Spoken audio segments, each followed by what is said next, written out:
So you can imagine I was regretting the choice of this passage this week, but I've persevered with it.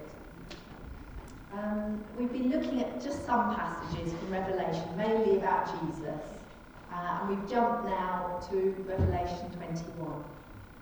So we've missed out lots of exciting bits from Revelation. We've missed out the mighty return of the mighty conqueror, we've missed out the last battle, the binding of Satan, 1,000-year celebration of Christ, the last judgment, defeat of mythological enemies, Gog and Magog, and the destruction of their satanic leader. And I bet you're disappointed you've missed it. So it depends on your age how you interpret all those things, whether it sounds more like Lord of the Rings, or Chronicles of Narnia, or Game of Thrones if you're a bit younger, or a computer game like God of War. I know nothing about that, but or maybe a combination of those things, the images. The book of Revelation is a roller coaster of images and visions that finishes with this vision of a city coming down from heaven to earth. And it's the city where God dwells and speaks over which God says, I am Alpha and Omega, the beginning and the end.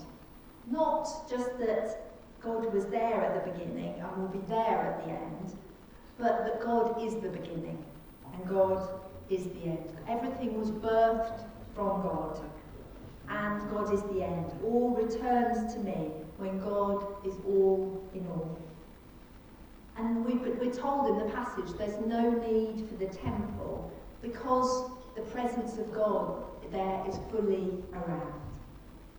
The city comes down from heaven and it's a gift from God.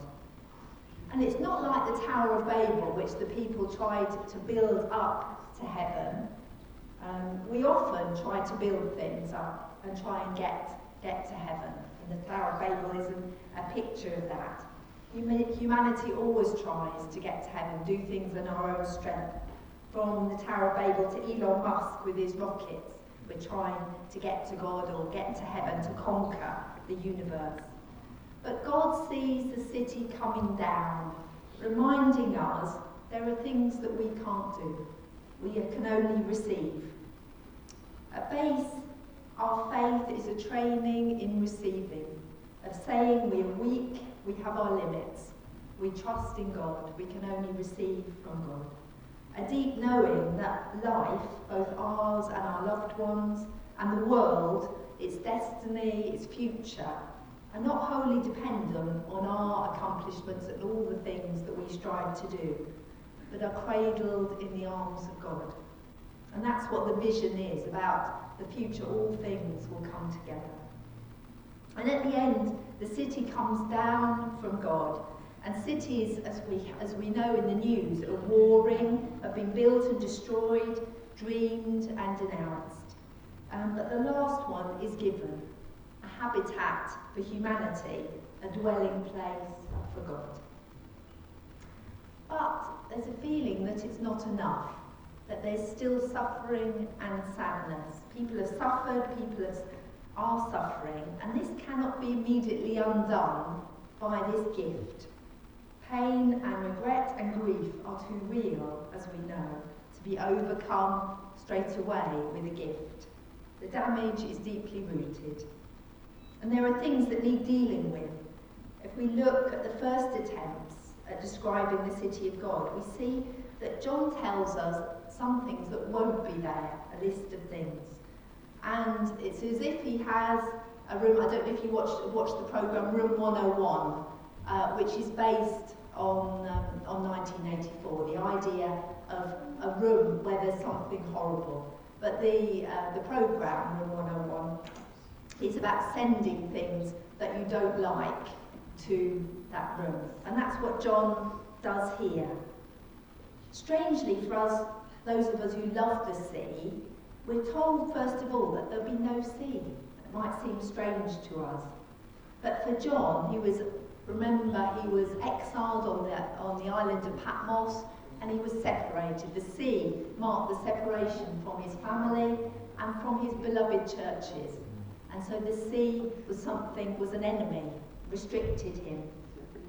Part of the message here is that there'll be no more separation in this future city, because we know that it mars our lives. The sea figures in biblical imagination as a hiding place for evil things, for the demonic, for the destructive. And in the depths, there are monsters, we're told. What do they hide? When we used to swim in the Mediterranean a long time ago, in 3 steps, you'd be out of your depth. So you had to swim immediately. And it was beautiful on a lovely blue sky, sunny day, lying on your back and relaxing, very peaceful. But it wasn't long before you started to think, there's quite a few metres beneath me and I can't see everything that's beneath me. And then you'd start to hear the theme tune, do-do, do-do. So it was only a few minutes of peace, and then thinking, what's under me? And usually it was a jellyfish or something, nothing quite as dangerous as a shark. But seas hide things that are not always good for us. We have this sense that destructive powers can overturn our lives, even in good times. And sometimes we're self-destructive with the choices of sin that we make. John says that there will be no hiding place for destructive powers, no shadow of evil lurking in the dark corners of the city. He said there'll be no more night, because God will be the light forever. There'll be no need to shut the gates, because it will be safe all the time. So everything that's bad and evil will be cast out. No threatening depths. And after that we get this list of sufferings that John read so well, thank you. That there'll be no more death, mourning, pain or crying, no darkness or danger. God will be the only light necessary, and no temple, because the presence of God is all around. Maybe it helps to know that these things are not the last word. These things will be brought to an end in God, not by us, but by God. They won't be there in the city of God. But the damage feels like it's been done, that we have suffered, we are suffering in the world that's going on. And the vision of the future can't immediately heal the pain of the past. John knows this, and God knows this. And then John tells us that beautiful image that God will wipe away every tear. That getting to the vision, seeing the city, being assured that grief and pain and death and tears are at an end, it's not the easy biblical answer to suffering. God must minister to us. God must wipe tears away. This is taking pain and tears, mourning and grief very seriously.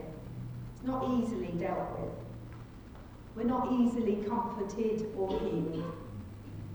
It requires God to come alongside and wipe our tears away. For of course his son knew what it was like to cry for a loved one. Remember at the death of Lazarus, when he cries and they say, see how I loved him, and with the sisters of Lazarus before the resurrection. And crying is very thirsty work, we know. And there's this lovely promise, to the thirsty I will give water without cost from the spring of the water of life. A lovely drink, like a cold drink on a hot day. So finally, God speaks over the city. I'm making all things new. It doesn't say I'm making new things or that it's buying new things, but says all that's broken, all that's worn out and down, all that's tarnished and bruised and damaged is going to be mended, is going to be made new by God. And that's what this promise is here. Even you and me will be made new, mended. I love stationery. I love a blank piece of paper or a lovely new notebook to write. But once you start writing on it, it's a bit spoilt, and that's a shame. God is not offering a blank canvas here that can be spoiled. He's promising a renewal of all that is spoiled, a mending. And it's a bit like the programme The Repair Shop, I don't know if you've watched that. They have some lovely things that people bring, which have a lot of sentimental value for them, but they've got broken and can't be used anymore. Often they belong to people who have died, family members and things. And the crafts people in this, they lovingly restore those things. And I think that's a lovely picture of what God does here. Lovingly restores what we have marred and what has been damaged. Restored and making new. Then God says, I am the Alpha and the Omega, the first and the last. We came from God and we return to God. And in that, we will be made new. It's a lovely promise for us to hold on to. I'm going to finish by reading a poem from Bob Hartman, which is based on this passage. And I saw and I saw. I saw a new heaven. I saw and I saw and I saw a new earth. For the first earth had gone, and the first heaven with it, and the sea was no more. And I saw a new holy city, a brand new Jerusalem, came down from God, come down from heaven, adorned for her husband, dressed like a bride. Come and see, said the one who sat on the throne. Come and see. You can trust what I tell you is true. Write down what you see, so everyone knows I am making everything new. And I heard a loud voice. I heard a loud voice from the throne. I will live among women, I will live among men, and will dwell with them all. I will wipe every tear from their eyes, making mourning no more, and put death to death, and crying will cease, and pain along with it. The past will stay passed away forevermore. Come and see, said the one who sat on the throne. Come and see, you can trust what I tell you is true. Write down what you see so everyone knows I'm making everything new. Then he said, it is finished. I am beginning, I am the end. To all who are thirsty and all who are dry, I will give you the water of life. Come and see, said the one who sat on the throne. Come and see, you can trust what I tell you is true. Write down what you see, so everyone knows. I'm making everything new. I'm making everything new. Amen.